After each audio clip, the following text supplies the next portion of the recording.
Hello students, Ranjit sir online classes में आप सबों का स्वागत है। पिछली वीडियो में हमने वर्ग के बारे में पढ़ा और हमने होमवर्क भी आप लोगों को दिया था कि 1 से लेके 20 तक की जितनी भी संख्याएं हैं उसका आप वर्ग ज्ञात करिएगा टेबल की सहायता से और फिर उसको याद कर लेना था, ताकि आगे चल करके जो प्रॉब्लम्स होंगे उसमें वो सॉल्व करने में हमारी मदद करेगी। अब हम लोग एक चीज़ और हमने बताया था आपको कि जो स्वयं करके देखिए, पेज वाइज हमने कर दिया था, तो उसको आपको कर लेना है। आशा करते हैं कि आपसे ये बन गया होगा। अब हम देखेंगे कि कोई भी संख्या जो कि पूर्ण वर्ग संख्या है या नहीं, इसके लिए हम क्या करते हैं, हम उसका अभाज्य गुणनखंड तोड़ते हैं, देखते हैं कि यदि संख्या जोड़ा में है तो वो पूर्ण वर्ग संख्या है, नहीं तो नहीं है। अब क्या कुछ ऐसा पहचान हो सकता है जिससे कि देखने से ही हमको ये पता लग जाए कि ये किसी भी परिस्थिति में पूर्ण वर्ग संख्या नहीं होगी? तो उसके लिए आप ज़रा सा देख लेंगे, एक इम्पोर्टेंट चीज़ है, इसको आप समझिएगा कि जिस संख्या के इकाई के स्थान पर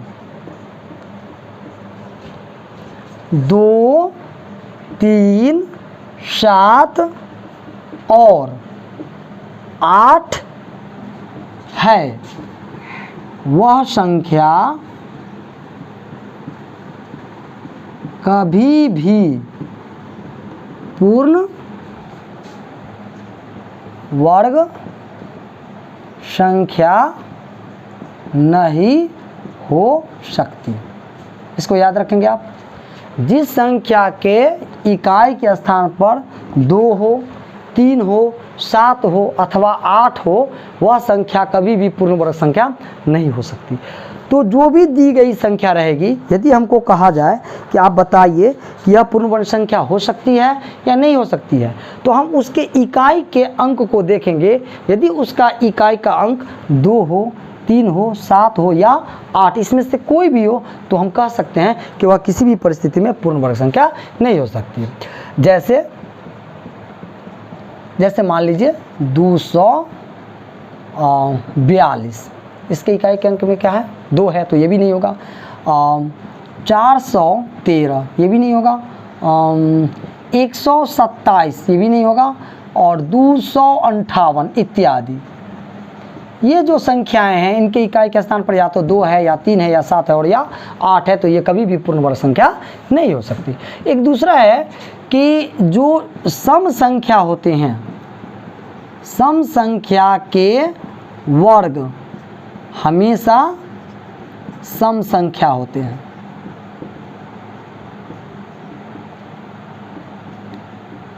हमने क्या लिखा, सम संख्या का वर्ग हमेशा सम संख्या होता है।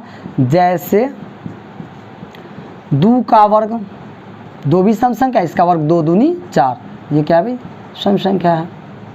फिर 4 का वर्ग क्या होगा, 4 का वर्ग 4 चौका 16, ये भी क्या है जी, सम संख्या है इत्यादि।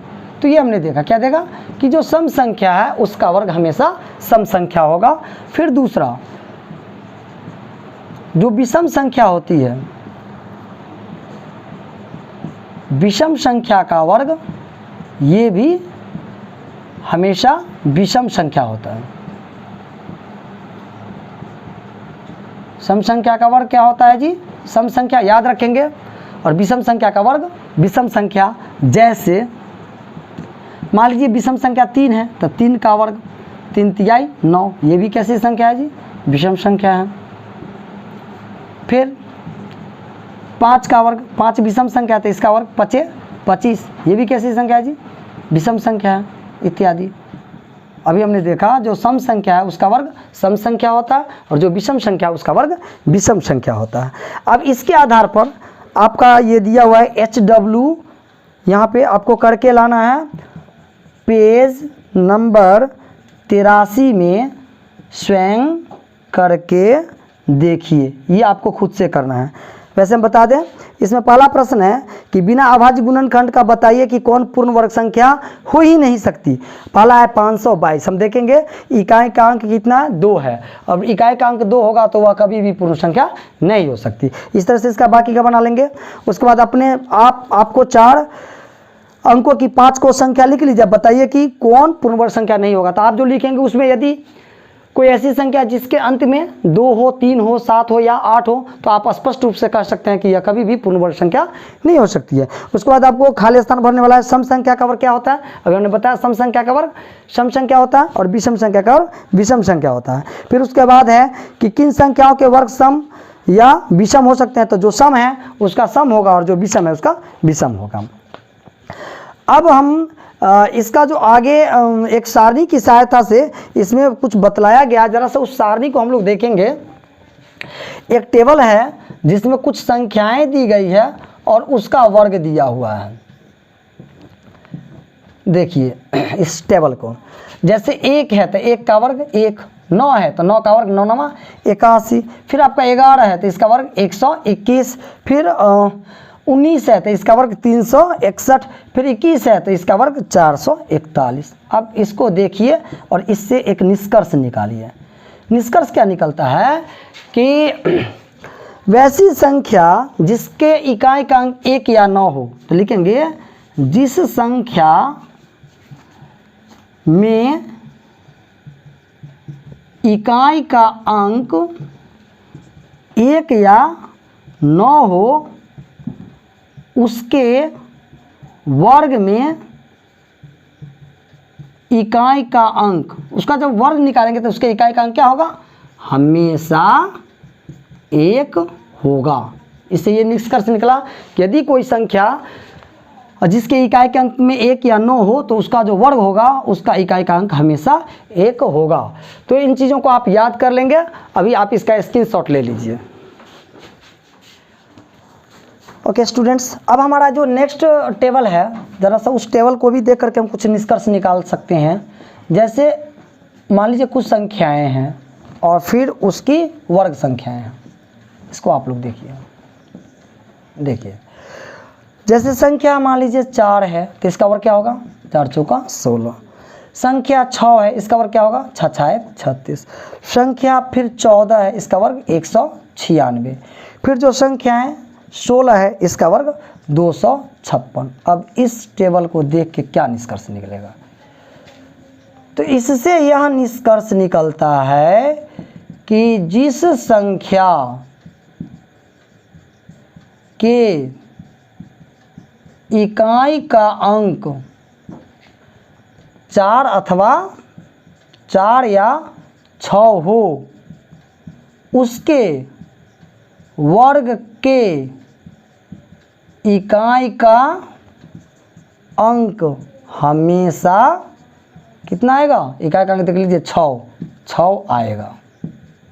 इससे क्या निष्कर्ष निकला कि जिस संख्या के इकाई का अंक 4 या 6 हो उसका वर्ग करेंगे तो उसका इकाई का अंक हमेशा 6 आएगा। उसके बाद एक और टेबल है जिसमें 0 वाला संख्या दिया गया है। ये संख्याएं हैं और ये उस संख्या का वर्ग है। जैसे यदि हम 10 का वर्ग करेंगे तो 10 का वर्ग होता है 100, 20 का वर्ग करते हैं तो ये हो जाएगा 400, 30 का वर्ग करते हैं तो ये हो जाता है 900, 40 का वर्ग करते हैं तो ये हो जाता है 1600, 50 का वर्ग करते हैं तो ये हो जाता है 2500। फिर और आगे बढ़िए, मान लीजिए हम 100 का वर्ग करते हैं तो हो जाएगा 10,000। फिर आप उसी टाइप से 200 का वर्ग करे हुए तो हो जाएगा 40,000। फिर उसी टाइप से 400 का वर्ग किया जाए तो हो जाएगा 1,60,000।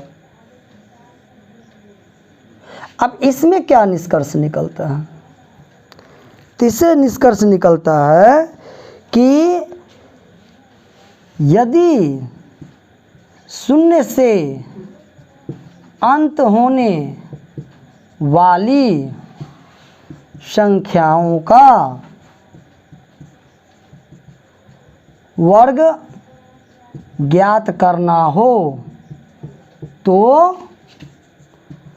अंक का वर्ग करके और शून्य की पुनरावृत्ति कर दी जाती है। कैसे पुनरावृत्ति कर दी जाती है, कितनी बार, तो ये लिखेंगे नहीं, आप समझ लीजिए। जैसे यहाँ पर क्या हमने कैसे इसको हल किया देखेंगे। 1 का वर्ग 1 और शून्य की पुनरावृत्ति 1 बार है तो 2 बार। 20 का किए तो 2 का 2 दूनी 4 और 1 0 है तो 2 बार। 3 का 3 तिहाई 9, 1 0 है तो ये आपका ये यहाँ पे हो गया 2 बार। फिर 4 है तो 4 चौका 16, 1 है तो 2 बार, 5 है तो 5 25, 1 शून्य है तो 2 बार। फिर 1 है तो 1 एकम 1 और 2 0 है तो 2 और 2 4 बार। फिर 2 का 2 दूनी 4, 2 0 है तो 2 और 2 4 बार। फिर 4 का वर्ग 4 चौका 16, 2 0 है तो 2 और 2 4 बार। और इस तरह से इस संख्या का भी हम निकाल सकते हैं। और फिर आपका HW हो गया, जो पेज नंबर है 84 और 85 का स्वयं करके देखिए और इस जितने भी टेबल की सहायता से जो भी आपको निष्कर्ष बताया गया उसको आप लोग याद कर लीजिएगा, ताकि प्रश्नावली में आपको बहुत हद तक इससे मदद मिल सके। उम्मीद करते हैं कि आपको आज का वीडियो पसंद आया होगा। फिर इससे आगे अगली वीडियो लेकर के हम नेक्स्ट डे फिर आएंगे। धन्यवाद।